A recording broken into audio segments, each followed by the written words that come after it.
Esse é o podcast Mente, o lado bom da vida. Um conteúdo sobre estilo de vida e experiências que vão te inspirar.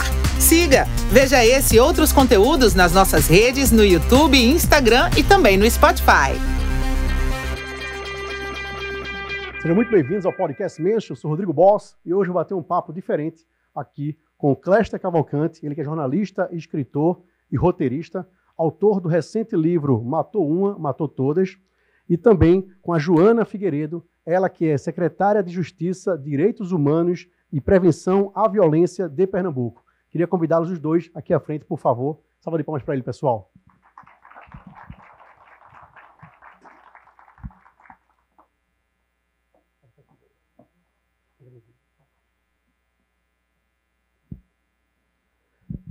Já queria que vocês fizessem a saudação de vocês e agradecer aqui à livraria Jaqueira do Recife Antigo por estar nos recebendo nesse bate-papo. Estamos aqui com um auditório com bastante convidados para uma interação bem bacana, para a gente falar um pouco sobre a sua vida pessoal, profissional, até o chegar a esse livro, ok? Então, por favor, fiquem à vontade aí para saudar as pessoas presentes. Olá, gente, boa tarde. Boa tarde, Cléster, boa tarde, Rodrigo. Já agradecer de antemão a honra do convite, Cléster. A gente recebi seu convite pelo WhatsApp, a gente bateu um papo rápido, aceitei essa missão de estar aqui, né, ressaltando a importância desse trabalho jornalístico e que vem dar vozes, né, a mulheres que infelizmente tiveram suas vidas encerradas pelo machismo, pela misoginia. Então, conforme eu fui apresentada, sou Joana Figueiredo, estou como secretária de Estado, de Justiça, Direitos Humanos e Prevenção à Violência, nessa grande responsabilidade, nessa missão, né, que é avançar com os direitos humanos aqui no nosso Estado. Sou filha do Agreste, lá de Caruaru, nascida, criada por lá, país de Caruaru, país de Pernambuco, e esse contato com o enfrentamento à violência contra a mulher, com esse tema, já é presente na minha vida, tem muitos anos, né? Sou filha da periferia, nas nossas comunidades periféricas a gente vê escancaradamente essa violência, tanto estrutural, né, refletida, e aí a minha trajetória na discussão dos direitos humanos iniciou tanto por sentir na pele, quanto a partir do engajamento junto aos movimentos sociais. Então, já na escola pública, fiz parte de movimentos estudantis, cheguei à universidade através do processo de interiorização, sou filha da UFPE, do campus Agreste, lá de Caruaru. Na universidade também militei à frente do movimento estudantil, reivindicando, né, direitos, principalmente para os estudantes de baixa renda. E a partir da trajetória na universidade, eu comecei a ter contato com a discussão dos direitos humanos e a discussão também do feminismo, o qual eu me encantei totalmente. Eu disse, é aí minha praia, né? Não tem como a gente viver nessa sociedade sendo mulher, sendo negra, sem trazer a discussão do feminismo e do feminismo interseccional.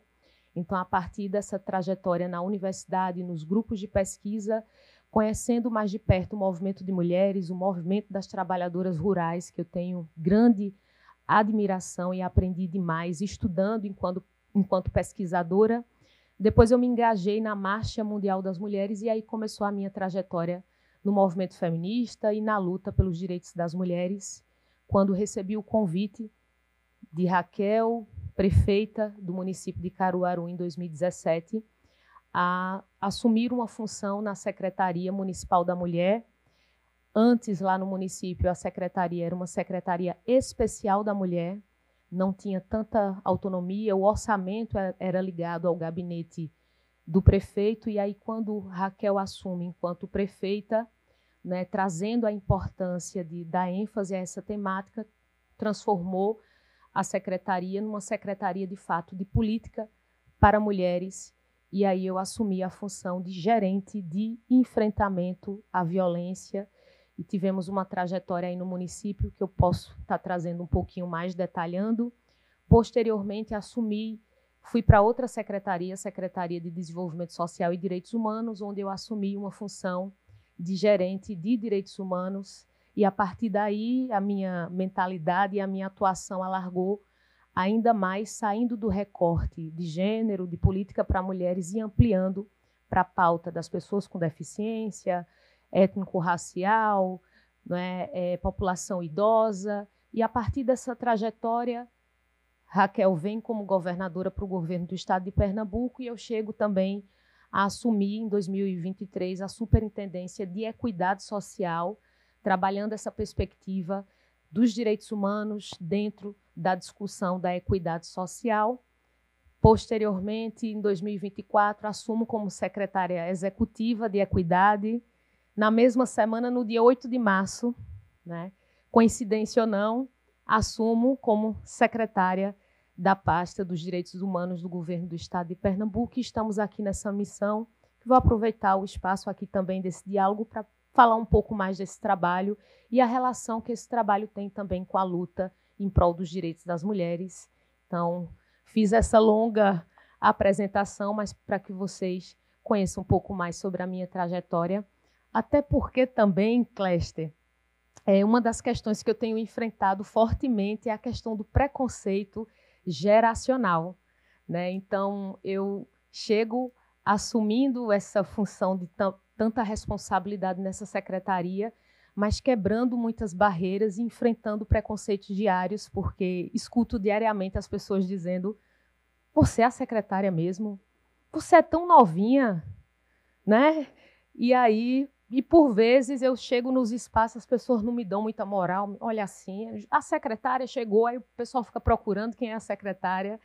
Aí daqui a pouco eu começo a falar, começo a trazer o trabalho, as experiências, e as pessoas se impressionam. Você sabe disso tudinho, né? Então, por vezes, a gente precisa lembrar um pouco da nossa trajetória, nos afirmar nos espaços e mostrar que a gente não está aqui, né, porque caiu de paraquedas, mas, enfim, que tem uma trajetória e que o respeito a todas as idades é de suma importância. A gente vê muito fortemente a questão do preconceito com as pessoas idosas, né, e tantas violências que a gente pode conversar aqui um pouco mais, que é o que a gente enfrenta lá na secretaria, né, registros diários de violência contra pessoas idosas, mas também quando se é mulher, jovem, negra, periférica, ocupando alguns espaços de poder, a sociedade ainda se espanta bastante. Mas, enfim, obrigada e simbora conversar. Tá, fica comigo esse aqui.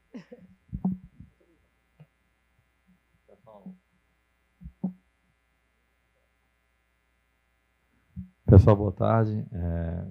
Bom demais estar com vocês aqui. Queria agradecer a Joana, ao Rodrigo, ao André, que articulou, o André da Revista Mente, que articulou tudo isso. E, assim, eu fico muito feliz, né, com o fato da Joana ter topado vir aqui. Eu a convidei, como ela falou. E, de fato, é jovem, mas ela começou aos 3 anos. Você viu, a carreira dela toda, 3 anos estava já militando, aí deu nisso. Mas tem importância muito grande na presença da Joana aqui, primeiro por ser uma mulher, né? O livro Matou Uma, Matou Todas, como vocês já estão aqui, todos acho que sabem já, trata do feminicídio no Brasil. E feminicídio, só para a gente deixar isso muito claro, ele é configurado quando a mulher é morta simplesmente por ser mulher. Se um ladrão for roubar o carro de uma mulher e no roubo essa mulher for morta, isso não é feminicídio, porque ele poderia matar o motorista se fosse um homem também. A mulher, você imaginar que um indivíduo é morto simplesmente por uma questão de gênero, e no caso da mulher, é de uma truculência absurda isso, né? E no Brasil, ano passado, 1.492 mulheres morreram só por ser mulher. Isso dá 4 mortes por dia. Ou seja, a cada 6 horas, uma mulher nesse país é morta por ser mulher. E isso são dados oficiais. A realidade é muito pior, com certeza. Então, a Joana, além de ser a mulher que representa essa faixa da sociedade tão massacrada, ela é negra, que também é percentual maior de feminicídios. 62% das mulheres mortas no Brasil por feminicídio são negras. E tem a questão de que a Joana, apesar de jovem, a Joana é uma secretária de Estado. Então, assim, tem uma simbologia muito forte na presença da Joana aqui, assim, de verdade, obrigado por ter vindo. A gente, o Rodrigo falou que queria que eu falasse um pouco da minha carreira, da trajetória. Eu queria que a gente se tivesse mais a questão do livro, do feminicídio e da violência, até porque o nosso tempo é curto, né? Porque a gente está falando de um assunto que eu vim pesquisando, né? Em 2019 eu fiz a primeira entrevista para esse livro. Então são 6 anos trabalhando nesse livro. Obviamente não fazendo só isso, né? Eu sou jornalista, já trabalhei em quase todos os veículos grandes do Brasil, trabalhei muito tempo na Veja, na Isto É, na Globo, no Estadão. Eu estava empregado, estava trabalhando numa empresa, numa agência de notícias até dezembro do ano passado, e eu vi que eu não ia conseguir concluir o livro a tempo de lançar na Bienal de Pernambuco, né? Eu sou do Recife, tem um caso, um livro que aconteceu aqui no Recife, que a gente vai falar um pouco mais sobre esse caso aqui, e eu queria muito lançar na Bienal, e eu não ia conseguir concluir o livro a tempo se eu ficasse onde eu estava trabalhando antes. Então, abri mão do emprego, abri mão do salário para me dedicar, né, no livro, a concluir esse trabalho a tempo de lançar na Bienal, e valeu muito a pena, porque eu estou aqui no Recife, eu moro em São Paulo, estou aqui há mais de 10 dias, fazendo vários eventos. Ontem eu estava em Fortaleza, um evento muito bacana, também importante, e eu decidi me dedicar à divulgação desse trabalho, porque durante a produção desse livro, eu percebi coisas que eu jamais teria percebido se não fosse esse trabalho. Eu tenho dito que eu mudei muito como pessoa nesses últimos 6 anos, como homem.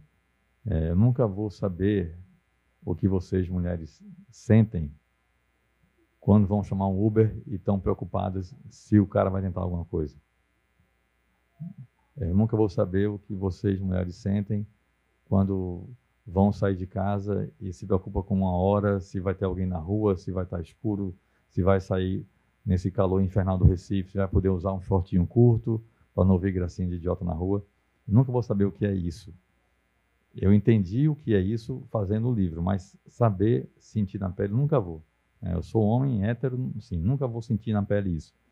Eu percebo, eu passei a ter uma visão muito diferente do mundo, da sociedade, graças à produção desse livro.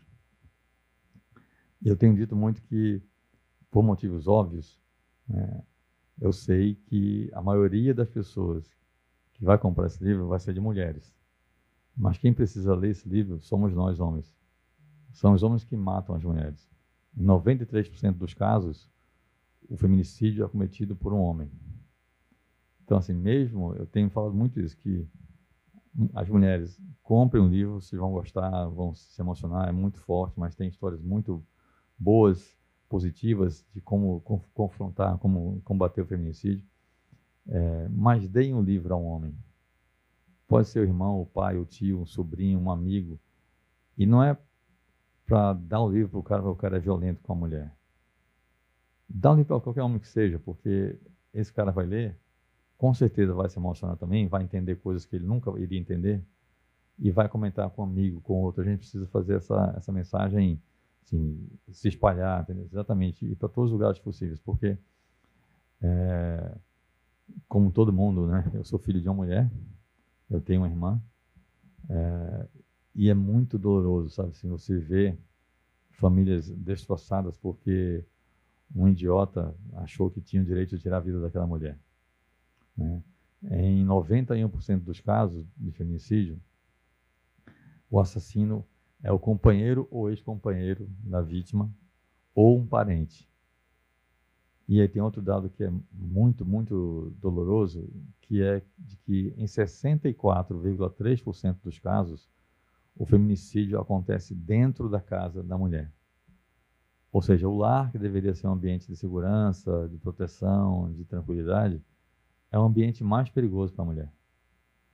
Nem dentro de casa a mulher está segura.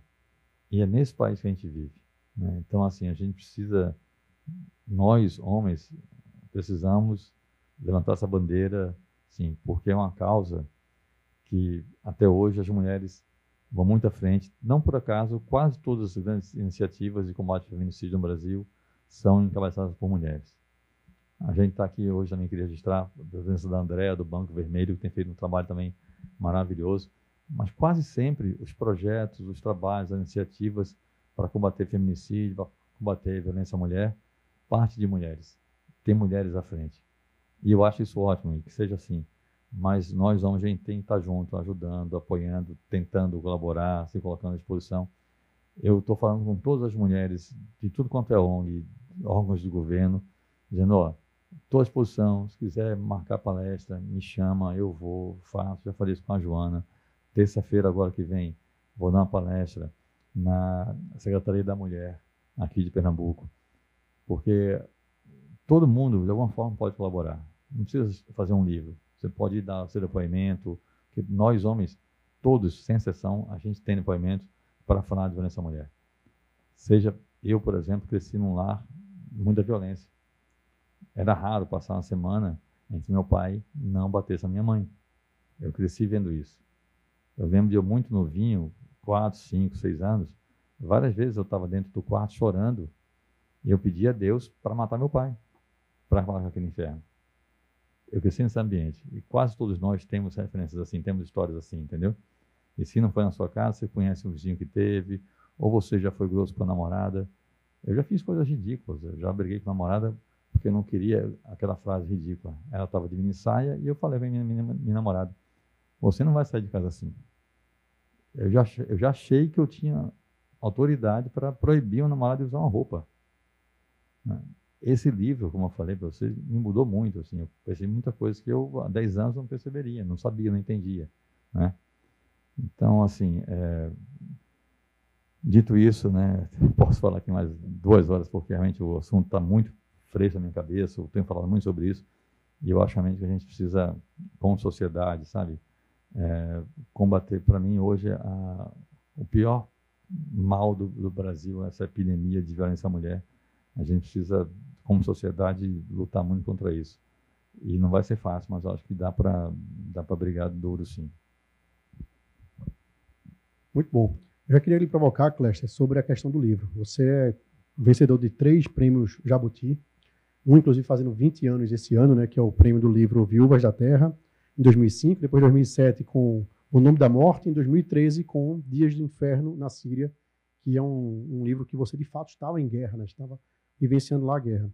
E aí eu queria provocar você sobre esse livro. Matou uma, matou todas. Em que momento, você falou que começou em 2019, a escrita dele, mas em que momento surgiu essa ideia? Cara, vou estudar sobre feminicídio, quem foi que provocou você para poder se explorar um pouco esse assunto, e como é que foi a questão de concluir a tempo de lançar na Bienal, né? Quais são as histórias mais marcantes dele? Cara, você lembrou uma coisa interessante. Faz 20 anos que eu ganhei o Jabuti a primeira vez, na verdade. Interessante. E eu lembrei uma coisa, a Joana contando, né, que ela chega dos lugares, o pessoal, cadê a secretária?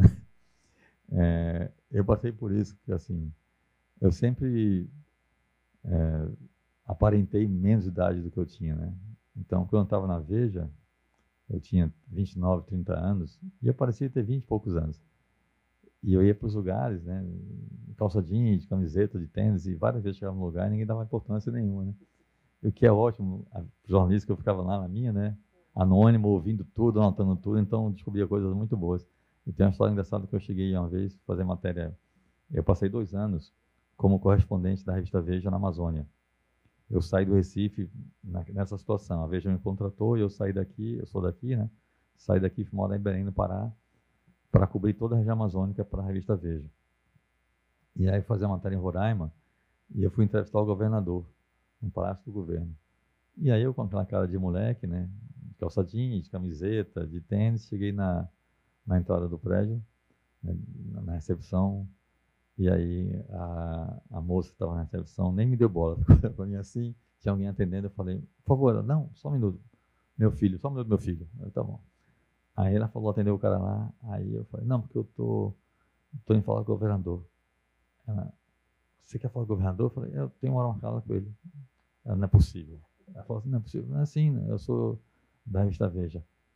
Ela, não, ele tem marcado com a Veja, mas é com um jornalista da Veja. Eu falei, sou eu.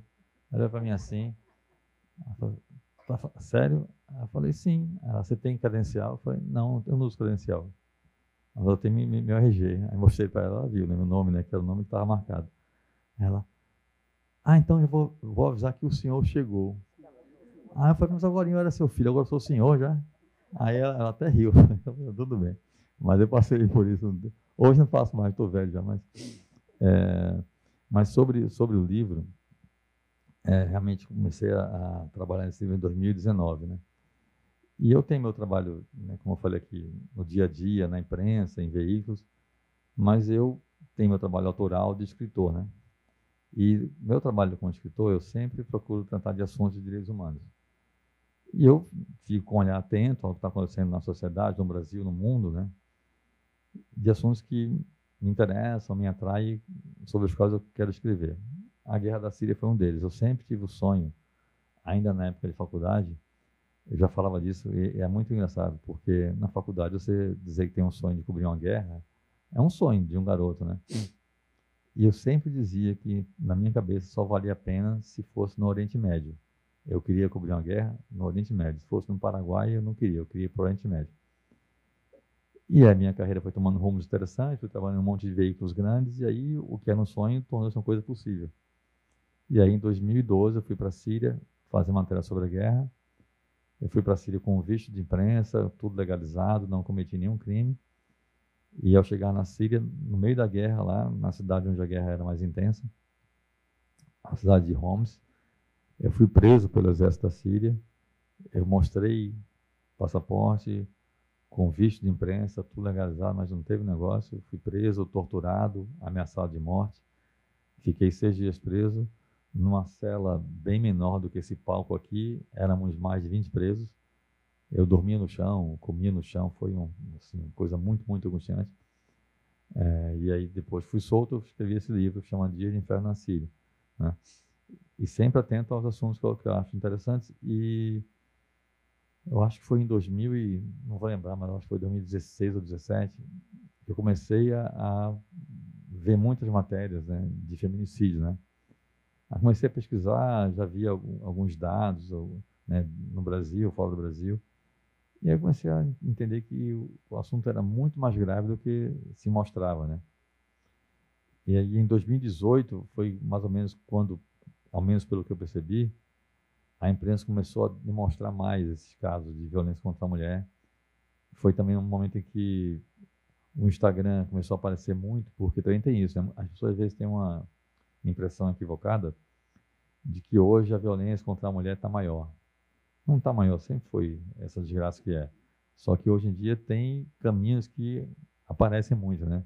Eu acho que todo mundo aqui deve ter visto um caso recente de um cara que deu 61 murros dentro do elevador na namorada, né? Se esse caso fosse há 20 anos, ninguém teria visto, porque não ia ter, por exemplo, microcâmera dentro do elevador. Não ia ter Instagram para divulgar aquela cena grotesca no Brasil inteiro, no mundo inteiro. Gente de fora do Brasil viu aquilo. Então, assim, a violência contra a mulher sempre existiu. Aliás, no livro, tem um texto no começo do livro que chama Nota do Autor. Nesse texto eu explico um pouco o trabalho, a produção, a pesquisa.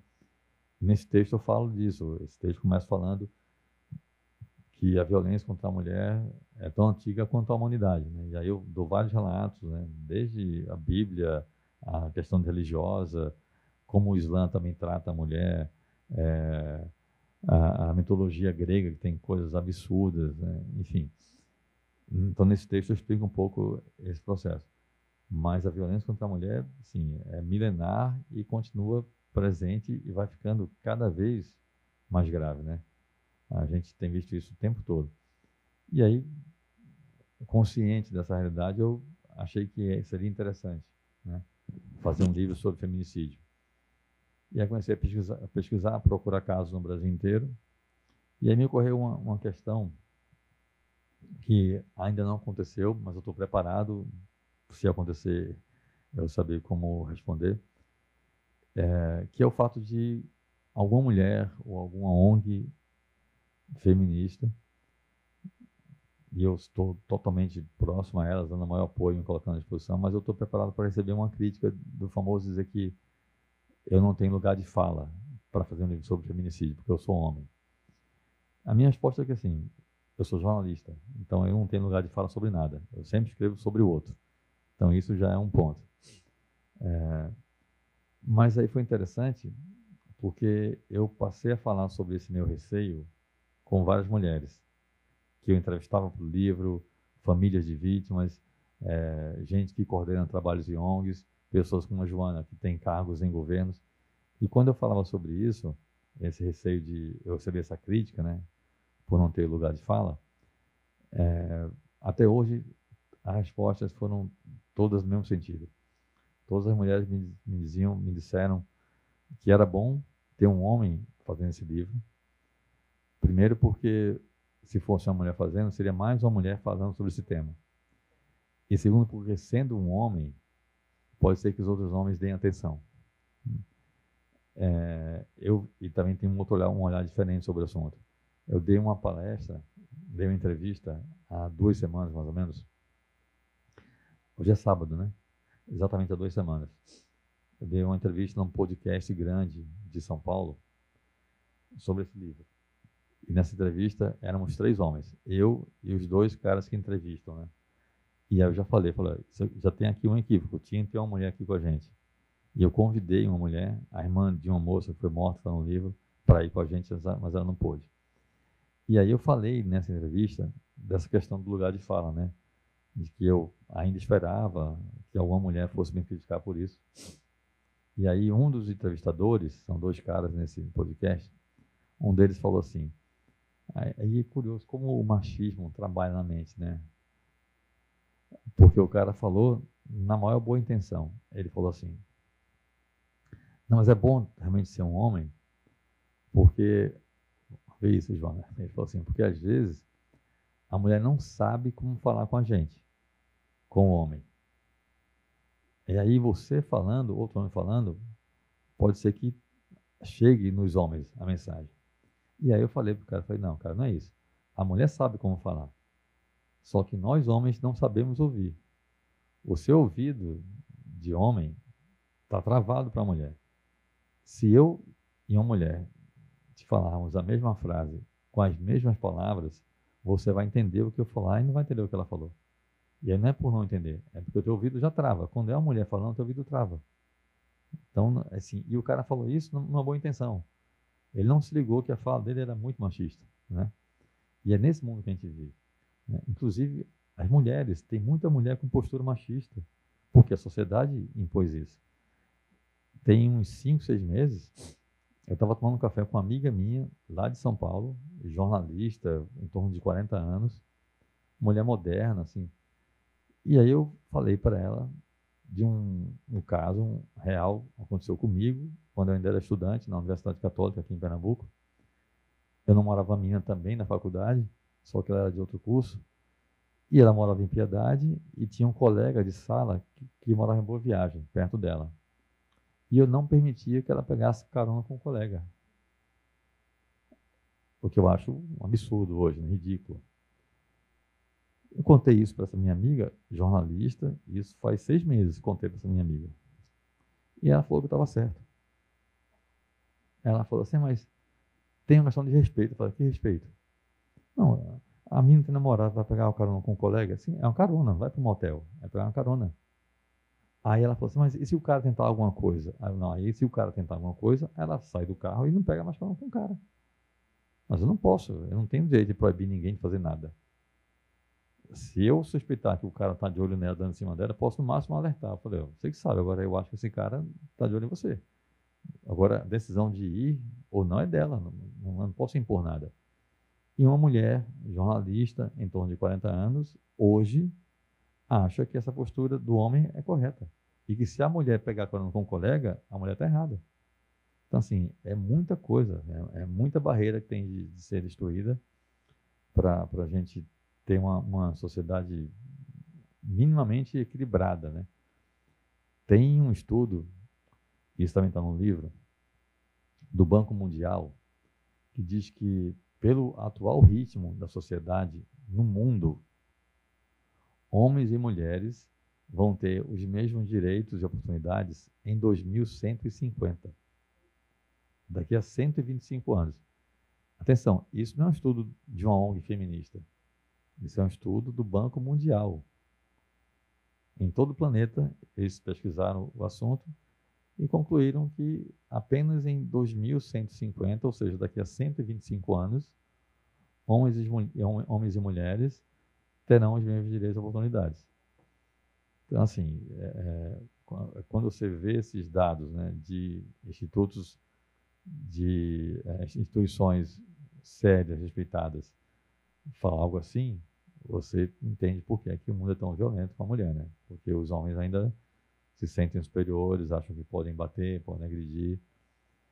Então, voltando à pergunta, né, primeiro a minha decisão de fazer o livro foi quando eu comecei a perceber, né, a violência contra a mulher sempre progredindo, aumentando, piorando. A Joana falou de uma questão que ela disse no começo, né, da uma menina negra, periférica, de Caruaru, né, já cresceu num ambiente que não é um dos mais confortáveis para a mulher. Eu também tenho essa experiência pessoal de ter crescido num lar doméstico com muita violência, num lar com muita violência. Então, também tem a questão pessoal, que você já passou por aquilo e toca em você quer fazer algo para combater a questão. E aí eu decidi usar o meu trabalho como eu uso, meu trabalho autoral como eu uso para tratar de assuntos que eu acho interessantes, para fazer esse livro. Eu tenho dito que eu acho que o Matou Uma, Matou Todas é o melhor trabalho que eu fiz na minha vida até hoje. O livro está muito bom, está muito forte, está impactante, tem dados, tem gráficos bem interessantes. E eu espero realmente que a gente consiga alcançar muita gente com esse trabalho, porque se tem um trabalho que eu fiz até hoje que precisa realmente alcançar o máximo de pessoas possível, é esse livro. Joana, eu queria que você falasse um pouco, Joana, sobre a questão do governo do Estado de Pernambuco em relação a esse combate à violência contra a mulher. Se você pode trazer alguns dados para a gente, quais são as ações que o governo vem desempenhando para que cada vez mais a gente diminua isso que assola a nossa sociedade. Maravilha. Então, antes de entrar na questão governamental, se me permite, eu queria tecer alguns comentários sobre a fala de Cléster. Primeiro, valorizar a importância dos homens se engajarem nessa pauta. De fato, é um fardo muito grande, né? Além de termos que conviver diariamente, a violência está em todas as classes sociais, né? A gente sabe que, para as mulheres que estão na elite, a gente tem visto situações de mulheres que conseguem furar a bolha e denunciar, e quando denunciam, ainda assim, por vezes, o sistema de justiça não consegue atendê-las a contente, por vezes ainda é mais difícil por causa da violência institucional, o tráfico de influência e tantas coisas, tantas histórias que a gente vê por aí. E aí a gente faz esse recorte interseccional, né? A gente vai para as mulheres que estão em situação de pobreza, as mulheres negras, as mulheres transexuais, né? As mulheres idosas. Então, é uma violência que toma a nossa sociedade como um todo e que está presente nessa estrutura porque vivemos num planeta, num país patriarcal, né? Enquanto estivermos sobre esse sistema, infelizmente, estaremos nos deparando diariamente com essa realidade, como Cléster traz uma epidemia de feminicídios. Estamos há 3 anos de governo, ano que vem fecha esse primeiro ciclo de governo, 4 anos, e é, de fato, uma batalha diária, né? A gente reconhece os desafios internos de lutar contra uma estrutura, a gente reconhece os avanços em relação à legislação, a Lei Maria da Penha, importantíssima, uma lei que é base, né, para diversos outros países. A gente tem debates na escola, a nível educacional, a governadora Raquel Lira vem incentivado muito os núcleos de gênero nas escolas estaduais. Então, tivemos, inclusive, uma retomada há alguns anos atrás. O debate em relação a gênero estava sendo bastante distorcido, né, principalmente no que concerne à identidade de gênero. E aí a gente tinha câmaras municipais, legisladores que, inclusive, proibindo o termo gênero. Até a época que começou a caça ao termo gênero, eu disse, daqui a pouco vão tirar os gêneros textuais. Né? Então, a gente perdeu muito, alguns anos atrás, em relação a esse debate de gênero, da violência de gênero. E aí a gente vem retomando esse debate, tanto a nível federal quanto a nível estadual também. Então, a gente vem percebendo fortemente os núcleos de gênero se fortalecendo, as discussões nos espaços escolares. Eu sou pedagoga por formação e, como Paulo Freire dizia, não há outra forma de mudar a sociedade se não for pela educação. Né? É um desafio, mas sem educação não tem como a gente transformar a sociedade. Então, está tendo um investimento muito forte nessa área de educação. A Secretaria Estadual da Mulher, a secretária Juliana Gouveia, inclusive a gente indica, quem ainda não segue o Instagram da secretaria, vai lá, acompanha, fortalece. Tem girado as diversas regiões aqui do nosso país, Pernambuco, com foco também no sertão. Vocês têm acompanhado, né, as situações de extrema violência em relação a meninas e mulheres sertanejas também. Há uma cultura muito forte, o machismo, a misoginia arraigada, e campanhas constantes de conscientização, parceria também com os órgãos de justiça, né, as varas de violência contra a mulher. A gente tem a questão dos grupos reflexivos com homens, né, no Ministério Público, nas varas, e que são de suma importância também. Além disso, tivemos recentemente uma conferência histórica aqui, que foi a Conferência Estadual da Mulher. Alguém aqui esteve participando? Então, uma conferência que reuniu quase 700 mulheres de todas as regiões do estado, né, depositando ali suas propostas, trazendo o que é que se precisa avançar, avaliando também o que se tem de política pública. E essas delegadas que foram eleitas na conferência aqui do estado foram a Brasília também levar suas propostas, reivindicar um fundo voltado aos direitos das mulheres, né? Reivindicar um reforço em relação às políticas públicas.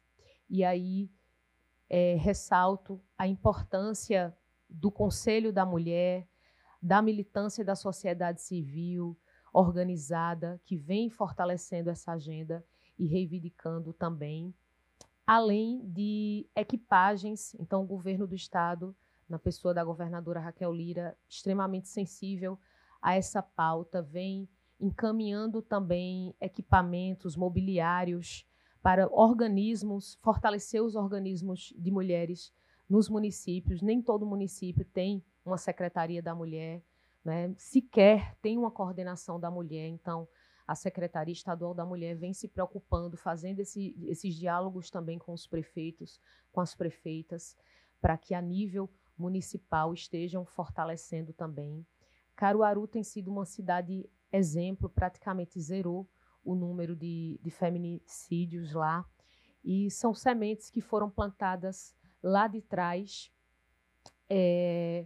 a partir de leis que foram criadas lá no município, como, por exemplo, a Lei Dona Severina, que traz como foco um caso emblemático que ocorreu lá no município, em que uma senhora ela teve filhos a partir de uma violência do seu próprio pai, e que ela chegou, num ato de desespero, a assassinar o algoz. Depois de inúmeras tentativas, esteve antes da Lei de Maria da Penha, né, esteve em diversas delegacias tentando denunciar as violências que sofria, e que inclusive chegou a ser agredida quando chegava na delegacia para denunciar e nunca conseguia fazer essa denúncia. Tudo isso se voltava contra ela. Ela era acusada de ser a culpada por ter tido os filhos do pai. Ela chegou a ser presa e, felizmente, com a Lei Maria da Penha, ela conseguiu, né, tirar esse crime, essa culpa que estava sob sua responsabilidade. Enquanto Secretaria de Justiça, Direitos Humanos e Prevenção à Violência, esse tema prevenção à violência que vem dentro da perspectiva da nossa responsabilidade e atuação. Nós temos 13 núcleos de prevenção social que a gente chama de áreas quentes, as áreas onde tem maiores números de violência aqui no estado. Então, esses núcleos estão divididos nas mais diversas regiões, no Agreste, no Sertão, na Zona da Mata. Então, praticamente, os municípios onde tem números maiores de violência, a gente tem esses núcleos de prevenção social, que compõem esses núcleos, equipes de mediação de conflitos, não mediam conflitos de violência doméstica, porque violência doméstica não tem o que se mediar, é violência, né? Não tem como se mediar a violência. Mas mediam, por exemplo, conflitos entre vizinhos, que por vezes pode vir a se tornar um MVI. Então, muitas vezes, aquele vizinho que liga o som alto, ou que uma manga caiu no telhado do outro, e a partir disso, né, pode surgir uma violência maior, conflitos dentro do âmbito escolar. Então, a gente tem essas equipes atuando nos territórios, além de articuladores, equipes de articuladores que atuam com a rede ali local, saúde, educação, organismos de mulheres, e que tem um link também voltado à Secretaria da Mulher, a partir de campanhas de difusão no territórios, rodas de diálogo, ofertas de oficinas de qualificação profissional, oficinas culturais, com foco mais específico na juventude e na juventude negra nos nossos territórios. Então, a partir desse resuminho que eu trouxe aqui para vocês, eu queria voltar também à fala de Cléster, quando ele fala da responsabilidade masculina também, né? Enquanto secretaria, a gente vem num processo de finalização de um projeto que vai vir com esse foco de mobilização de grupos de homens nos territórios para que sejam agentes multiplicadores, né, da cultura do respeito às mulheres.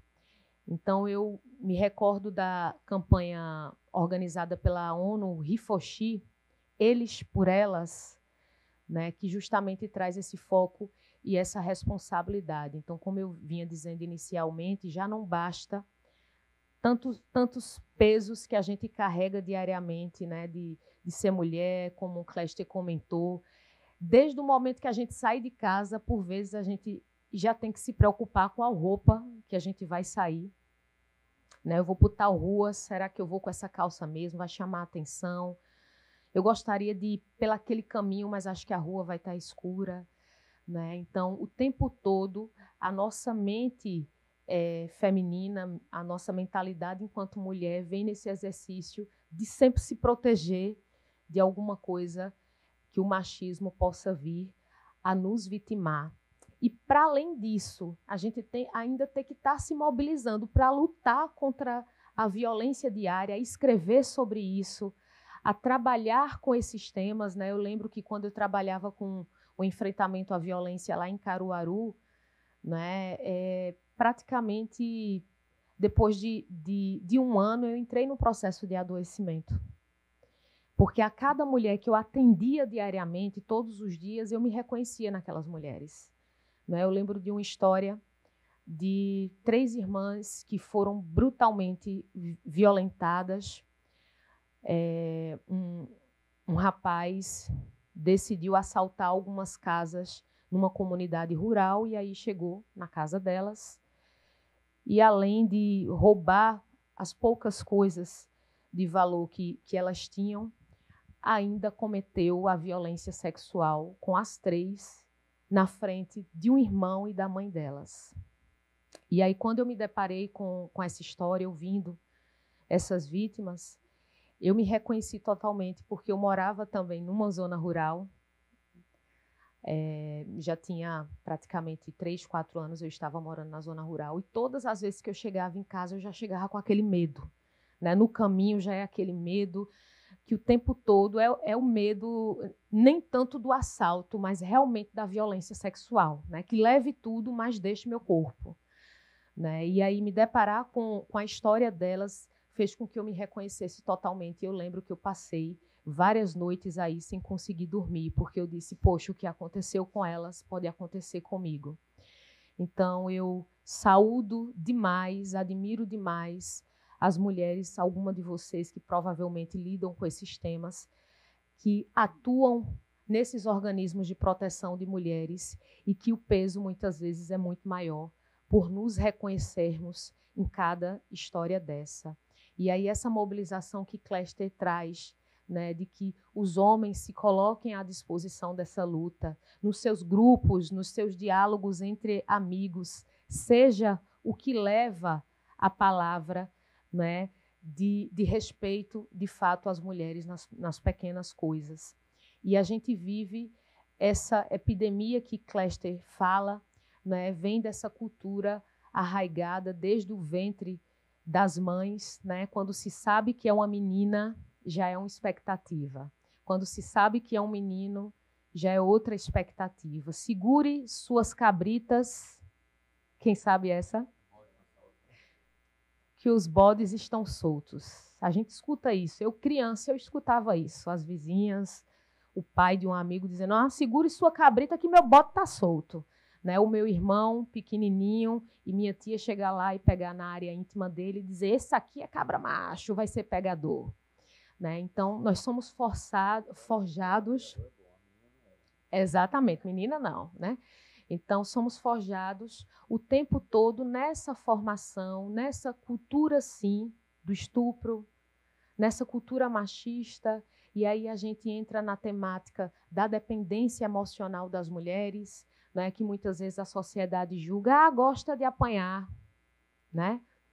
Tá com ele, apanhou 2, apanhou 3 vezes, tá porque gosta, né? Então, a mesma formação que os meninos recebem de que eles são cabra macho, que as mulheres que se controlem, que se protejam, que eles estão soltos para fazer e acontecer, nós mulheres somos formadas também a achar que sim, os homens são superiores, que é normal um homem trair, que é normal ela ser traída pelo seu companheiro, né? Que é normal que ele procure fora porque ele é macho, que um homem tem que ter mais de uma mulher.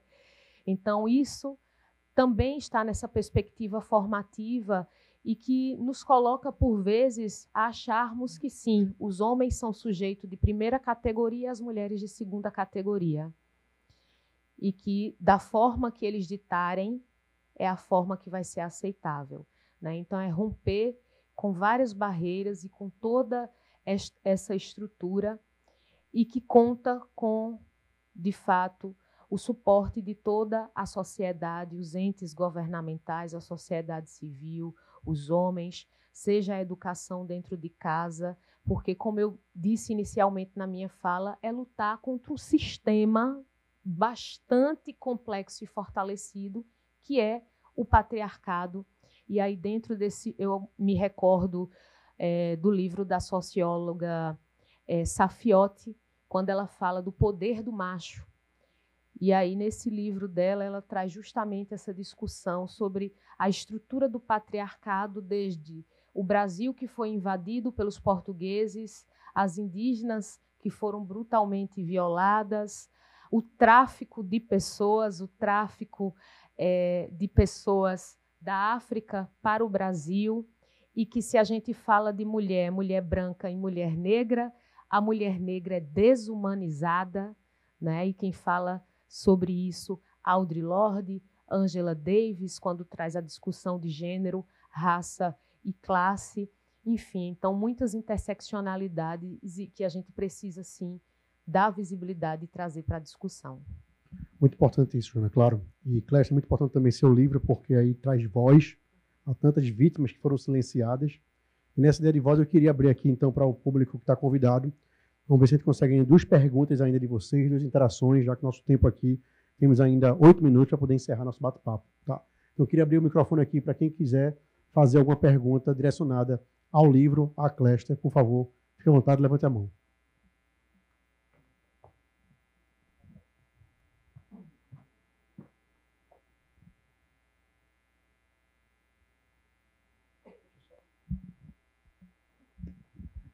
Eu só peço que seja breve e objetiva na pergunta, como também seja breve e objetivo na resposta, para que a gente tenha uma interação melhor. Pois não, boa tarde. Meu nome é Maria Eduarda, estão ouvindo bem? Então, a pergunta é bem objetiva, bem rápida para o Cléster, né? Parabéns pelo livro. E eu queria saber, a sua visão durante esses anos, esses últimos 6 anos que você preparou, né? Esse livro, esse material, a sua visão sobre a justiça dos homens. Porque eu, como vítima, né, de violência doméstica, fiquei muito impressionada com o sistema, né, e com a justiça, né? Inclusive, só para afirmar, assim, como um depoimento pessoal, uma das coisas que mais me chocou, que é uma interrogação com a qual eu durmo todos os dias, é por que, na tentativa louca sempre de renovar minha medida protetiva, eu escuto a resposta da seguinte forma: é necessário que haja um fato novo para renovar uma medida protetiva. Sem falar, né, nos resultados que algumas pessoas sabem que eu tive, né, que não foram positivos e que me foram informados por ele antecipadamente. Ele acertou absolutamente em tudo. A única coisa a qual ele não acertou é que eu continuo viva, ainda estou viva. Mas eu queria a sua opinião sobre isso, a sua visão sobre a justiça dos homens na Terra. Obrigada. Maria Eduarda, você é um exemplo muito real do que eu tenho falado. Eu digo muito que as mulheres do Brasil são sobreviventes, né? Todas. Tanto você, que passou e passa por algo assim ainda, e até mesmo as que não passaram por algo assim tão pesado, mas no dia a dia são sobreviventes. Aliás, o título do livro, né, Matou Todas, tem a ver com isso, né? Que eu percebi que quando surge alguma notícia de uma mulher morta por feminicídio, vocês mulheres, e quando vem essa notícia, vocês se sentem incluídas, né? Vocês têm consciência de que pode ser com vocês. Porque pode, né? Infelizmente. Sobre a justiça, tem muita coisa absurda, né? Até porque eu não tenho dado concreto sobre isso, mas é muito óbvio que quase sempre a grande maioria dos juízes é de homens, né? Então já começa por aí o machismo. Tem casos absurdos, né? Teve um caso, eu acho que foi esse ano ainda, o ano passado, de uma mulher que estava com um processo por estupro, e no julgamento o juiz perguntou a ela se ela dormia nua ou de roupa. Não interessa que roupa ela dorme, não interessa que ela foi estuprada, né? E tem esse caso. Uma das coisas do meu livro, um dos critérios, eu usei 3 critérios para escolher as histórias que eu ia colocar no livro. Um critério era que a família da vítima concordasse em que eu contasse a história no livro, concordasse e se dispusesse a colaborar, né, dando entrevistas, colaborando com fotos, tudo.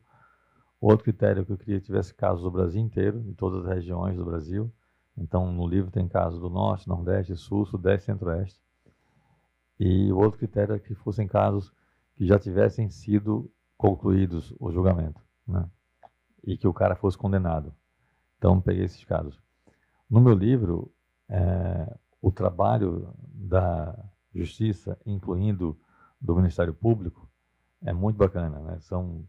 Eu falo muito de indivíduos, né? Eu não gosto muito de usar tal instituição é boa ou é ruim, né? A instituição, as empresas não têm olhos, boca, mão, não fazem nada. Quem faz são as pessoas que estão ali, né? As decisões hoje da Secretaria de Justiça e Direitos Humanos do Estado de Pernambuco, quem toma é a Joana, essa pessoa física aqui, não tem uma entidade, entendeu? Esse evento que aconteceu porque indivíduos se dispuseram para que acontecesse. Então, na Justiça, é isso.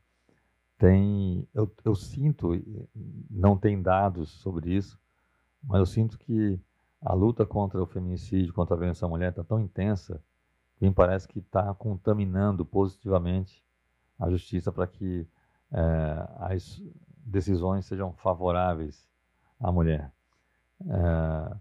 Mas o que eu vejo, né, e leio é que casos como o teu, absurdos como o teu, ainda são muito comuns, acontecem muito, né? No meu livro tem um caso de uma mulher que ela levou 17 facadas do marido, todas no rosto. 17 facadas no rosto. Essa mulher não morreu. Eu entrevistei ela várias vezes, no livro tem o relato dela. E essa mulher já tinha sido agredida pelo marido. Ela foi à justiça, conseguiu a medida protetiva. E ela fez uma pergunta, é uma mulher pobre, negra, é pernambucana, só que o caso aconteceu em São Paulo. E ela fez uma pergunta muito boa para o juiz.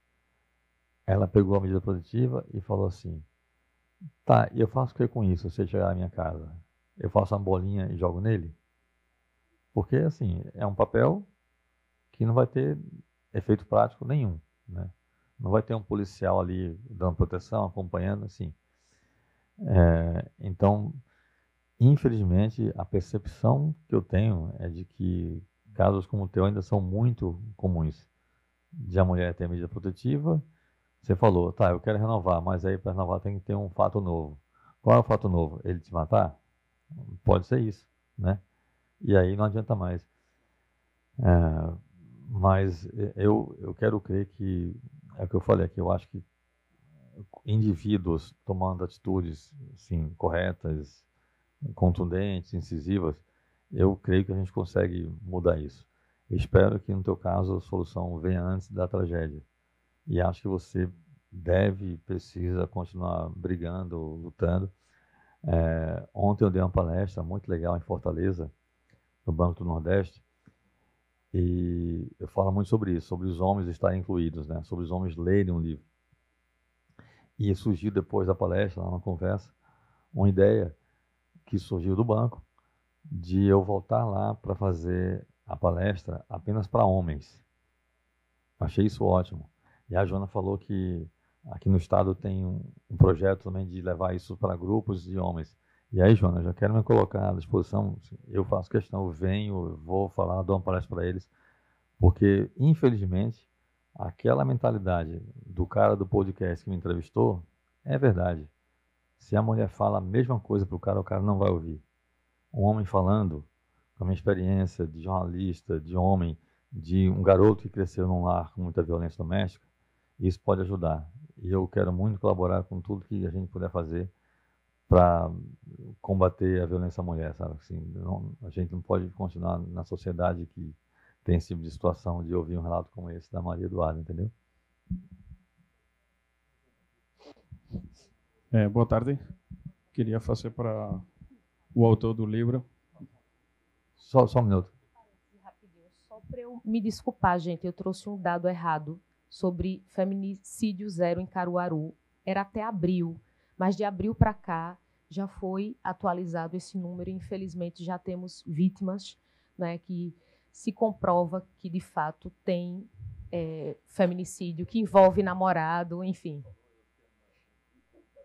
Isso, 60 facadas, infelizmente. Setembro, exatamente, 60 agora facadas. recente. Então, queria só me desculpar com vocês em relação a esse dado e dizer que a gente segue, né, vigilante em relação a esse tema.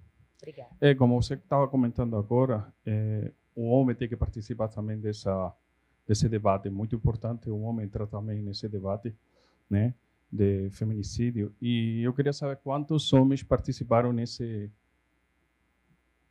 livro, com algum depoimento, com alguma colaboração. Qual é o teu nome? Tomás. Tomás, já me perguntaram se eu ouvi os assassinos, né? E eu não ouvi, eu não quis dar voz a esses caras, né? Sim, entende, claro. Então, assim, já me perguntaram sobre os assassinos, eu falei, não ouvi, porque eu não queria dar voz a esses caras, né? Mas a tua pergunta é boa porque, como eu falei aqui, geralmente são as mulheres que tomam a bandeira natural. Só que, aí tem o que a Maria Eduarda falou, os processos, os inquéritos policiais, geralmente caem nas mãos de homens, né? E o livro tem essa coisa que eu fiz, que eu gostei muito de ter feito isso no livro, que é de valorizar e dar espaço às pessoas que combatem o problema, tanto pessoas quanto instituições. Então, a Joana aqui citou, por exemplo, um programa da ONU, que é o He4She. Eu entrevistei, a ONU tem um braço, que é a ONU Mulheres, que quem coordena é uma mulher chamada Carolina Quirino. Eu entrevistei essa mulher para o livro, e ela fala de outro programa da ONU, que chama O Valente Não É Violento, que é a ideia de educar o homem, porque o homem acha que eu sou valente, eu bato na mulher, né? E esse programa fala o contrário, o valente não é violento com a mulher. Mas, na apuração dos casos do livro, então eu estava falando, o crime, né? Muitas vezes a investigação policial cai na mão de um policial homem, o processo judicial vai parar num promotor homem, o julgamento vai cair num juiz homem. E eu entrevistei muitos desses, né, atores assim na história. E eu fiquei muito feliz de ver muitos homens, né, de várias áreas se dedicando totalmente a combater a questão, a solucionar o caso. Tem um caso, um livro aqui do Recife, que uma moça, classe média alta, que morava com os pais num prédio nas Graças, estava com a carreira crescendo, ganhando bem, viajando muito, e aí ela queria morar sozinha, né? Estava com o dinheiro dela, a carreira crescendo, e queria morar perto do aeroporto para facilitar o deslocamento dela. Alugou um flat em Boa Viagem, perto do shopping. 3 meses depois de sair na casa dos pais, essa moça foi morta por um vizinho, que é um caso bem atípico, porque 91% dos casos o crime é cometido pelo companheiro, ex-companheiro ou alguém da família. E 64,3% dos casos é cometido na casa da vítima. Então, o dela foi na casa, mas foi um vizinho que não era amigo, não era paquera, não era namorado, não era nada dela. Ela nunca tinha nem conversado com o cara. Era um cara que achava que por ela ser uma mulher bonita, ele poderia ir na casa dela e fazer sexo com ela quando ele quisesse. Então, esse cara invadiu a casa dela. Ela era moça, é um caso bem conhecido aqui no Recife, o caso da Mirella. Ela era uma moça atlética, ela tinha uma altura boa, conseguiu brigar com o cara, não permitiu que ele a estuprasse, mas ele pegou uma faca e cortou o pescoço dela.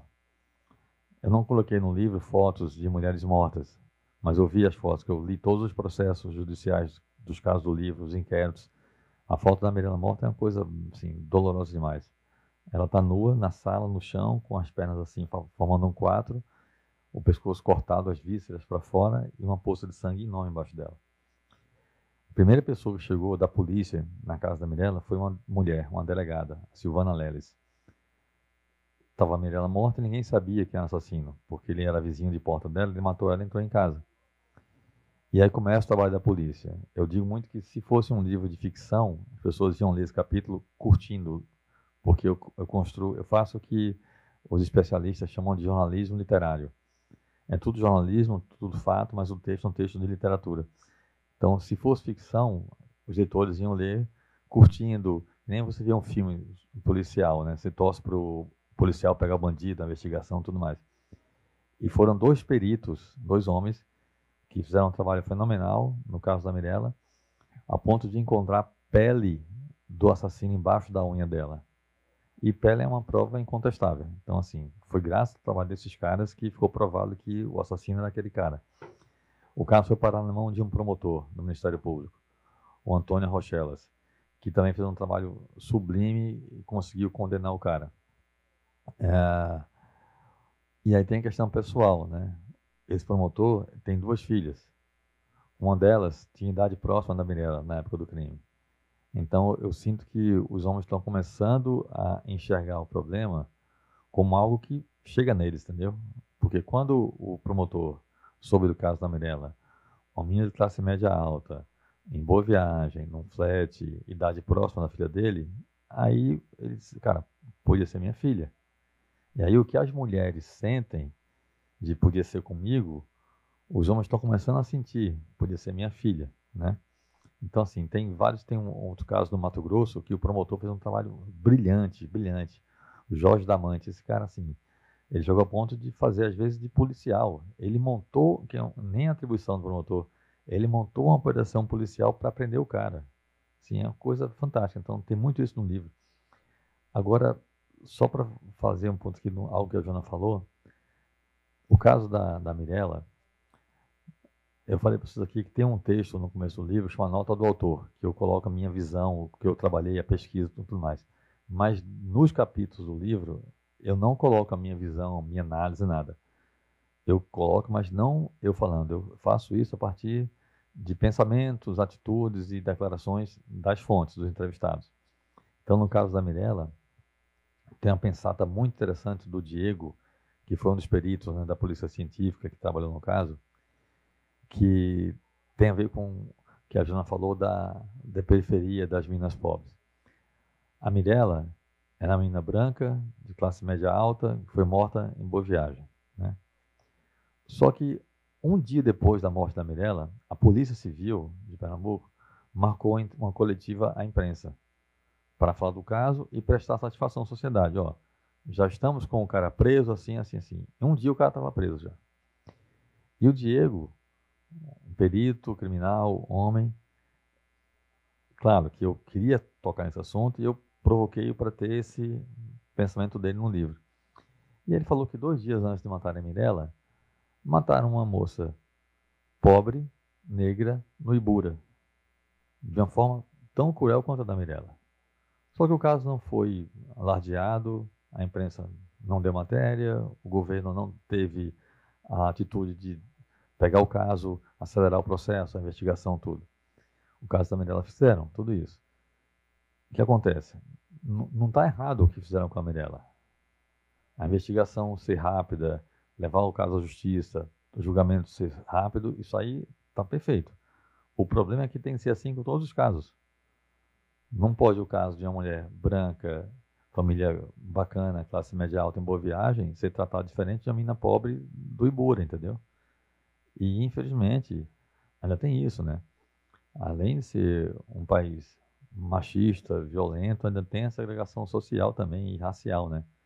Então, cara, é muita coisa que a gente precisa brigar ainda no Brasil para a gente ter uma sociedade, assim, minimamente mais equilibrada, não digo nem justa, porque eu acho que aí é sonhar demais, mas assim, ao menos ter uma coisa mais equilibrada, sabe? Queria agradecer a vocês, né, Joana Figueiredo, obrigado pelo seu tempo, pela sua explanação. Cléster Cavalcante, muito obrigado.